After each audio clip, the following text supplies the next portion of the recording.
આ જન્મો જન્મનો આપણી અંદર મેલ પડ્યો છે, પણ જો સદગુરુના જ્ઞાનની શિંગારી અડી જાય અને જો અંદર બેઠેલો દ્રષ્ટા પુરુષ જાગી જાય, દ્રષ્ટા પુરુષ ન જાગે ત્યાં સુધી કર્મની ઝાડમાંથી કોઈ કાપી શકે નહીં. કર્મની તમે દ્રષ્ટા પુરુષ છો ભલામણા.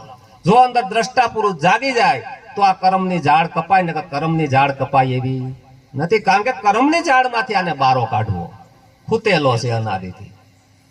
એટલે સદગુરુનો મહિમા ગાયો, એટલે પ્રજ્ઞાશક્તિનો મહિમા ગાયો, એટલે પરાશક્તિનો મહિમા ગાયો. નકર આખું જગત ભજન કરી એમાં જન્મ મરણ કપાય નહીં. આ તો જન્મ મરણના દુઃખમાંથી સદગુરુએ મુક્ત કર્યા છે. તને જન્મ અને મરણ એ પણ ભ્રાંતિ થયેલી છે, તે કાંઈ પણ માની લીધેલું છે. આપણે અહીંયા જન્માન ત્યાંથી બધું ધારણ જ કરેલું છે.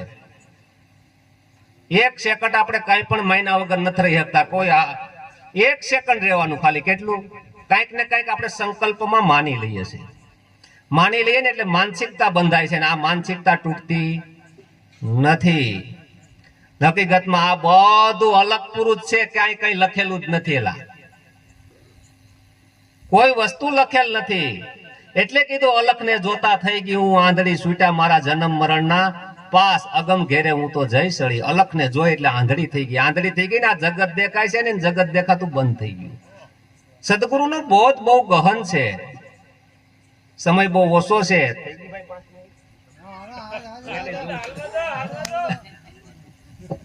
એટલે કારણ કે સમયની હું પહેલેથી મર્યાદા રાખું, કારણ કે વસનમાં છે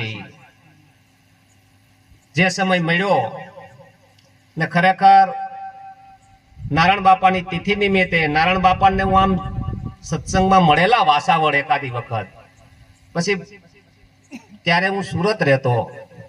બાપા એટલે બહુ સત્સંગ થયેલો અમારે. એટલે હરેક મહાપુરુષોનો મત હોય કે એક જીવને કોઈને ઠંડક થાય આની અંદર. આ બધા મેળાવડા છે, આ પ્રતિષ્ઠા છે, બધું કરવાનું કારણ શું? ક્યાં ક્યાંથી પંખીડા આવે, કોઈ ભાવ જાગે આની અંદર અને સતની લાઈનમાં આવે. કોઈ આવો સંતો અમારા દેશમાં ત્યાં મોહન મેળા થાય. કાળવે ગતિ ત્યાં કરે જ નહીં, સત ભાળીને શરમાય. કાળ ગતિ આ સમય પણ ત્યાં જે આત્મ તત્વ છે એની અંદર આ સમય પણ ગતિ કરી શકતો. ઈ દેશની સદગુરુએ શાન કરી છે.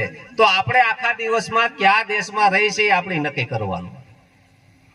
મનનો દેશ છે, દેહનો દેશ છે, બુદ્ધિનો દેશ છે, અનેક પ્રકારના દેશ પડ્યા. પણ સદગુરુએ કયો દેશ આપણને બતાવ્યો? જો આ દેશ એટલે કીધું કે સાહેબ હાલ હજુર છે. કેવો છે? ગોતવા જવાનો મળેલો છે. ગોતવા ગયા એટલે ગયા. મળેલાનો છે મેળવવાનો હોય નહીં. પણ જો એકવાર આને શિનગારીની અંદર, શાનની અંદર, એટલે ગંગા સતીને કેવું પડ્યું, શાનમાં શાન એક ગુરુજીની કહું છું તમને પાનભાઈ. લા આખા જગતનું ભાન હોય પણ ભાનનું ભાન ન હોય. આને હોય શાનમાં શાન એક ગુરુજીની કહું છું પાનભાઈ. તેથી ઉપજે આનંદના ઓધ. મરવું ઉતરવું તમારું મટાડી દઉં, મરવું ને ઉતરવું બેય મટાડી દઉં. શાનમાં શાન કીધી એક ગુરુજીની. શું કીધી? એટલે આખા જગતનું જ્ઞાન હોય, જ્ઞાનનું જ્ઞાન ન હોય, કોઈ પણ માધ્યમ ન હોય. જોઉં ત્યાં આ જયારે એને ત્યાર થયું ત્યારે એકલો થઈ જાય. શું થઈ જાય?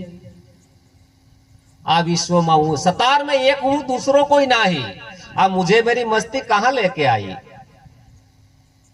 आ सागर, ये लहर, आ फीन और बूंद बूंद आ कल्पित जल જ છે ઈ કે. જ્યારે સંતોને મદાલસાએ હાલરડાની અંદર હાથ બાળકને આત્મ જ્ઞાન આપ્યું. હું આપ્યું? તું શુદ્ધ છો, તું બુદ્ધ છો. આ વધે ઘટે પ્રાણીઓ તું નથી ભાઈ. એને અનજળનો આહાર. તમે વધતા ઘટતા નથી. તું સાને રૂવે છે? તું વિશ્વતણો આધાર. આપણે બાળકને શું કઈ બાગડો આવે, કાયરતા ધારણ કરાવીએ. શું કરાવીએ? ઓલા તો એને સુરવીરતા જ આપી. શું આપી? તું શુદ્ધ છો, તું બુદ્ધ છો, તું વિશ્વતણો આધાર છો. હાલરડાની અંદર માતા મદાલસા એમ કહે છે, 7 બાળકને આત્મજ્ઞાન આપીને બાળક ઉગાર્યા 7. ગાવે સદગુરુનો છેલ્લો લાખો લહેરથી.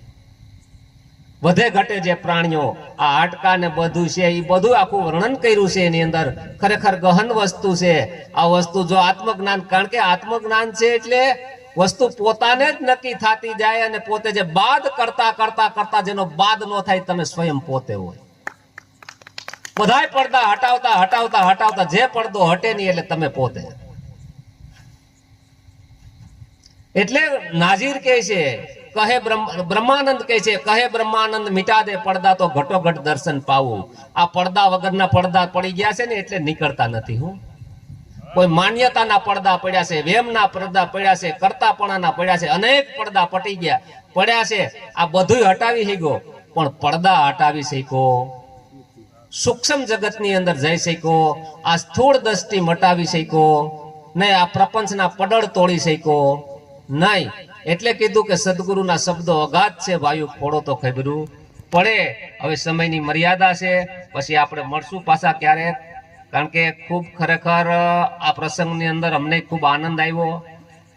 કારણ કે બાપાનો કેદુનો ભાવ હતો. બધાને ક્યારના ફોન કરતા કે તમે આવજો આવજો. આવશે બાપા. કારણ કે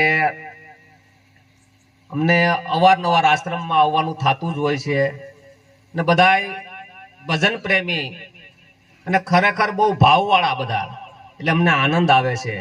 કારણ કે આજ અમને જે મિત્યાજ ગામની અંદર હું તો પહેલો વહેલો આજ બાપાની મૂર્તિ આવીને પરિભ્રમણ કર્યું, બાકી મને કાંઈ ખબર હતી નહીં. કે ધન્યવાદ છે કે નારાયણ બાપાની મૂર્તિ આવીને અમારે મિત્યાજ ગામની અંદર પરિભ્રમણ થયું. એવા પુરુષને સત સત વંદન. સદગુરુ મહારાજ.